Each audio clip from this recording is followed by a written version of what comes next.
Hello everyone, welcome to GK by Gurjeet ma'am YouTube channel. So guys, आज की video में हम करेंगे मौर्य काल के मोस्ट इंपॉर्टेंट क्वेश्चंस।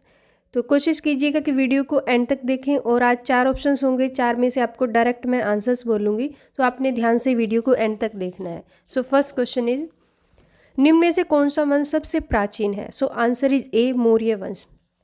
मौर्य वंश के टाइम पीरियड की बात करें तो 323 BC टू 184 BC तक इसका टाइम पीरियड माना जाता है। नेक्स्ट है, निम्नलिखित में से वह व्यक्ति कौन है जिसका नाम देवानाम प्रियदर्शी भी था? सो आंसर इज ए, मौर्य शासक अशोक। अशोक की अगर हम बात करें, अभिलेखों में से क्या कहा है? देवानाम प्रियदर्शी बोला है। और किस अभिलेख में बोला है? मास्की और गुर्जरा अभिलेख में बोला गया है। और पुराणों में अशोक को क्या बोला गया है? अशोक वर्धन इसका नाम बोला गया है। Next question is, Chandragupta Maurya का साम्राज्य उत्तर पश्चिम में कहाँ तक फैला हुआ था? तो कहाँ तक फैला हुआ था? आंसर इज डी, हिंदुकुश पर्वत तक फैला हुआ था। और पूर्व की बात करें तो पूर्व में बंगाल तक फैला हुआ था। नेक्स्ट है, अशोक के अधीन मौर्य राजतंत्र का सबसे सही वर्णन निम्नलिखित में से कौन सा होगा? तो सबसे सही वर्णन कौन सा होगा? आंसर इज ए, प्रबुद्ध स्वेच्छाचारी शासन, जिसे क्या बोला जा सकता है? जिसे राजतंत्र भी बोला जा सकता है, यानी कि राजा के बाद उसका पुत्र ही राजा बनता है। नेक्स्ट क्वेश्चन इज, आर्यभट्ट और वराहमिहिर के सुविख्यात नाम किस युग के साथ संबंधित है? तो किस युग में थे? आंसर इज ए, गुप्त वंश में थे। कौन? आर्यभट्ट और वराहमिहिर। आर्यभट्ट की बात करें तो गणितज्ञ थे, और अगर वराहमिहिर की बात करें तो कौन थे ये एक तरह से साइंटिस्ट भी थे और दार्शनिक भी थे। और किसके दरबार में थे? चंद्रगुप्त सेकंड के दरबार में थे, क्योंकि चंद्रगुप्त सेकंड के दरबार में जो नवरत्न थे, नवरत्नों में से एक कौन थे? वराहमिहिर भी थे।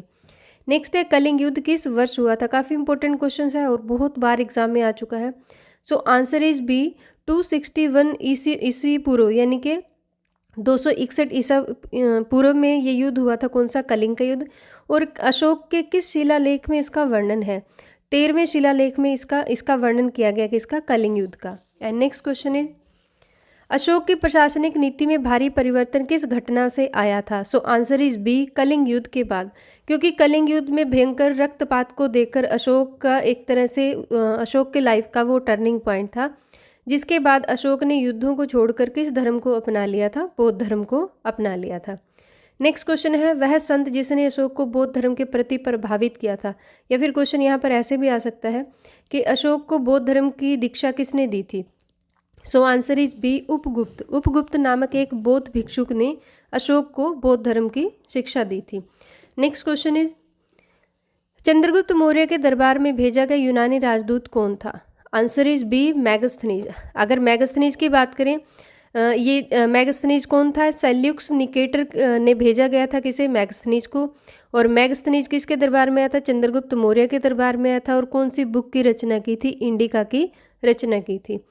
नेक्स्ट है, अर्थशास्त्र की रचना किसके द्वारा की गई थी? आंसर इज बी, कौटिल्य द्वारा अर्थशास्त्र की रचना की गई थी। और कौटिल्य कौन थे? चंद्रगुप्त मौर्य के गुरु भी थे, प्रधानमंत्री भी थे। नेक्स्ट क्वेश्चन इज, अलेक्जेंडर और पोरस के बीच युद्ध कहाँ पर हुआ था? तो आंसर इज बी, झेलम नदी के किनारे पर हुआ था। और कब हुआ था? 326 BC में हुआ था। और इसे क्या बोलते हैं? वितस्ता का युद्ध भी बोलते हैं, क्योंकि झेलम का प्राचीन नाम क्या है? वितस्ता है। और इसे यूनानी भाषा में क्या बोलते हैं? हाइडेस्पीस बोलते हैं। और इसे हाइडेस्पीस का युद्ध भी बोला जाता है। नेक्स्ट है, सेल्यूक्स निकेटर को किसने हराया था? तो सेल्यूक्स निकेटर को हराने वाला कौन था? Answer is B, Chandragupta Maurya. Next question is, Sikandar की मृत्यु के पश्चात साम्राज्य का पूर्वी भाग किसके अधीन हो गया था? So answer is A, Seleucus Nicator के अधीन हो गया था। एंड नेक्स्ट है, बिंदुसार ने अशोक को किस विद्रोह को समाप्त करने के लिए भेजा था? सो बिंदुसार ने किसे भेजा था? Answer is B, Takshashila. Takshashila में विद्रोह हुआ था। तक्षशिला में 2 विद्रोह हुए थे। और किस ग्रंथ से पता चलता है कि तक्षशिला में विद्रोह हुए थे? बौद्ध ग्रंथ दिव्यवदान, यहाँ से पता चलता है। पहली बार अशोक को भेजा गया था किसे? विद्रोह को दबाने के लिए। और दूसरी बार किसे भेजा गया था? सुसीम को भेजा गया था। नेक्स्ट क्वेश्चन इज, निम्नलिखित में से कौन मौर्य वंश से संबंधित नहीं है? तो मौर्य वंश से संबंधित कौन नहीं है? आंसर इज ए, अजातशत्रु। और अजातशत्रु किस वंश का? हर्यक वंश का। नेक्स्ट क्वेश्चन इज, निम्नलिखित में से कौन विदेशी यात्री सबसे पहले भारत में आया था? Answer is A, Megasthenes Bharat में आया था। और किसके दरबार में आया था? चंद्रगुप्त मौर्य के दरबार में आया था। एंड नेक्स्ट क्वेश्चन इज निम्नलिखित में से सम्राट अशोक की वह पत्नी कौन थी जिसने उसे सबसे ज़्यादा प्रभावित किया था? So answer is D, Karuvaki. Karuvaki Ashoka की पत्नी थी। एंड नेक्स्ट क्वेश्चन इज यूनानियों को भारत में बाहर किसके द्वारा निकाला गया था? आंसर इज ए, चंद्रगुप्त मौर्य द्वारा निकाला गया था। नेक्स्ट क्वेश्चन है मौर्य वंश के तत्काल बाद किस वंश ने आकर मगध राज्य पर शासन किया था? तो किस वंश ने किया था? आंसर इज बी, शुंग वंश द्वारा किया गया था। और शुंग वंश की स्थापना किसने की थी? पुष्यमित्र शुंग ने की थी। और यहाँ पर एक क्वेश्चन काफ़ी इंपॉर्टेंट और बन जाता है, मौर्य वंश का अंतिम शासक कौन था? बृहद्रथ। बृहद्रथ को मारकर पुष्यमित्र शुंग ने अपने वंश शुंग वंश की स्थापना की थी। एंड नेक्स्ट क्वेश्चन है अशोक ने समूचे भारत और सिलोन में बौद्ध धर्म, सिलोन यानी श्रीलंका, बौद्ध धर्म का प्रचार किस माध्यम से किया था? तो किस माध्यम से किया था? आंसर इज बी, धर्म महामात्रों को भेजकर। और धर्म महामात्रों की नियुक्ति की थी कब? अशोक ने कब की थी? अपने शासन के 14वें वर्ष में की थी। एंड नेक्स्ट क्वेश्चन इज किस शिला राजा देश में अशोक के कलिंग युद्ध के हताहतों का उल्लेख है और युद्ध त्याग की घोषणा की गई थी? सो आंसर इज बी, यानी कि शिला राजा देश 13वें, मैंने जैसे अभी भी बताया था आपको, 13वें शिलालेख में किसका वर्णन किया गया है? कलिंग युद्ध का वर्णन किया गया था। नेक्स्ट क्वेश्चन है मौर्य साम्राज्य की राजधानी कहाँ पर स्थित? आंसर इज ए, पाटलिपुत्र में स्थित। और पाटलिपुत्र का जो प्राचीन नाम है वो क्या है? कुसुमपुर। और कुसुमपुर में भारत के किस महान साइंटिस्ट का जन्म हुआ है? तो आर्यभट्ट का जन्म भी कहाँ पर हुआ था? कुसुमपुर, बिहार में। And next question is Chandragupta Maurya के बाद सिंहासन पर कौन बैठा था? Answer is C, Bindusara. Bindusara सिंहासन पर बैठा था। और बिंदुसार किसका पुत्र था? चंद्रगुप्त मौर्य का। नेक्स्ट है मौर्य काल के दौरान स्थानिक कौन थे? आंसर इज ए, जिला प्रशासक, यानी कि प्रशासनिक अधिकारी थे किसके? जिले के।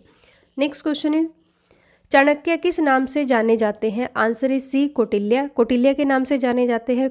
जो चाणक्य है उनका जो दूसरा नाम है, एक और नाम है विष्णुगुप्त। विष्णुगुप्त भी इन्हीं का नाम है।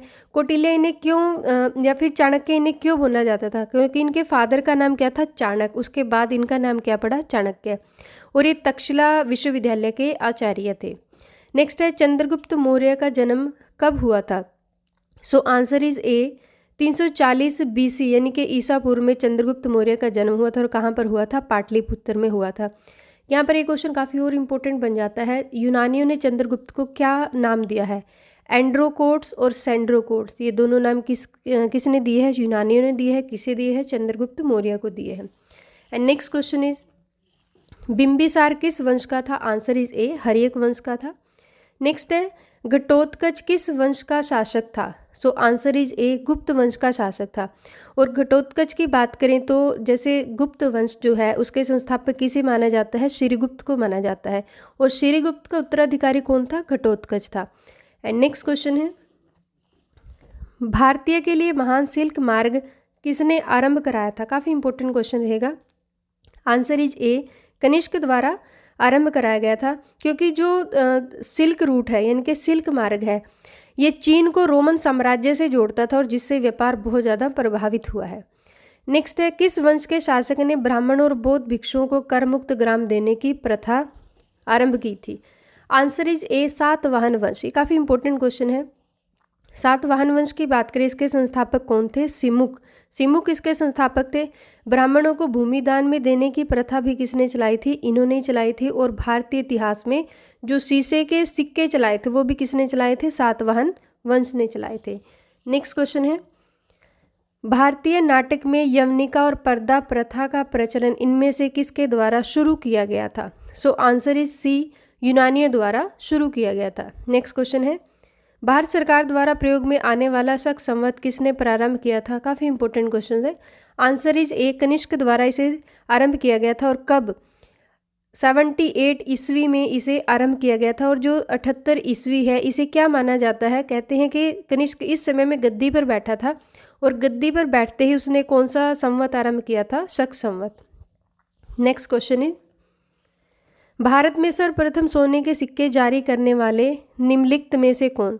So answer is B, Indo Greek. आपके पास आंसर क्या आएगा? इंडो ग्रीक शासक। नेक्स्ट क्वेश्चन है निम्नलिखित में से कनिष्क के समकालीन कौन थे?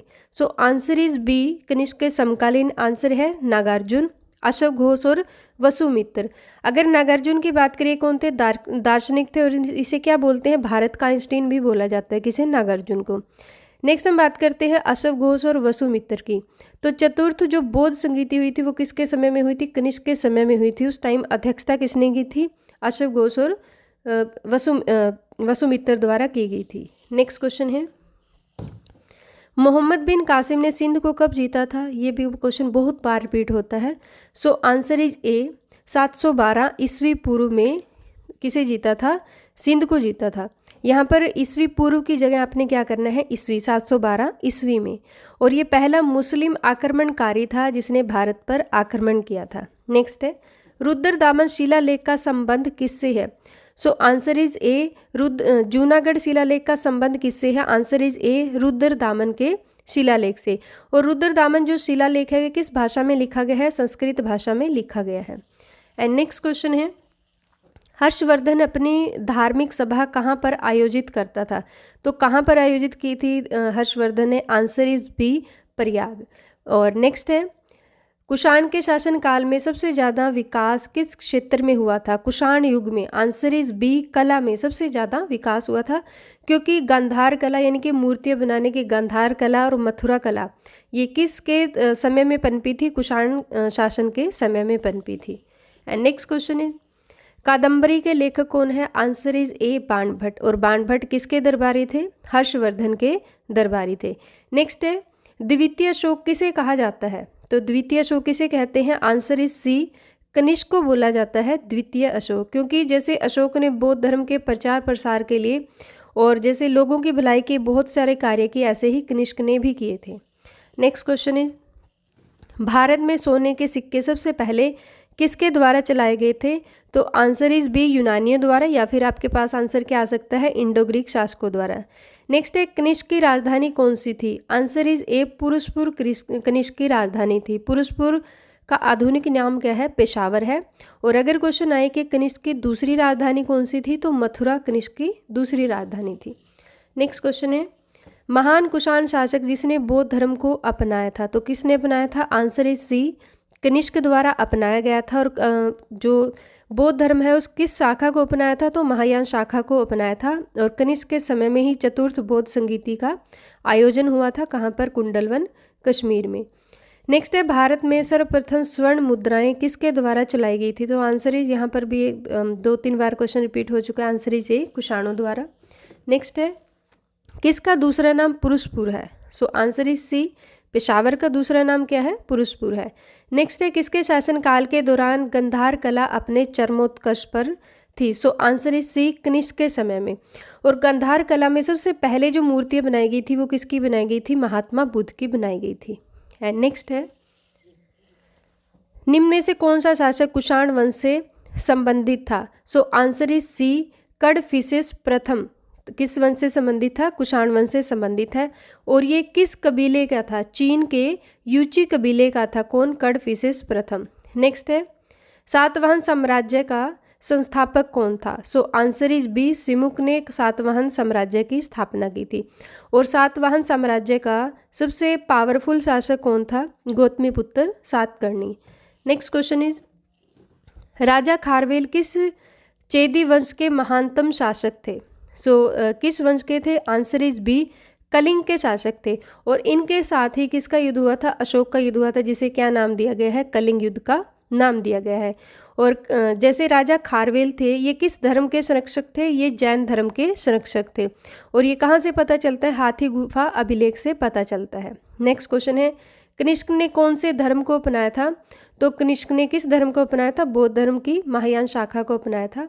सो वीडियो आपको कैसी लगी कमेंट बॉक्स में ज़रूर लिखिएगा। और अगर आप चैनल पे नए हैं तो सब्सक्राइब कीजिए and press the bell icon, जिससे वीडियो की नोटिफिकेशन आप तक आती रहे। Thank you, thanks for watching.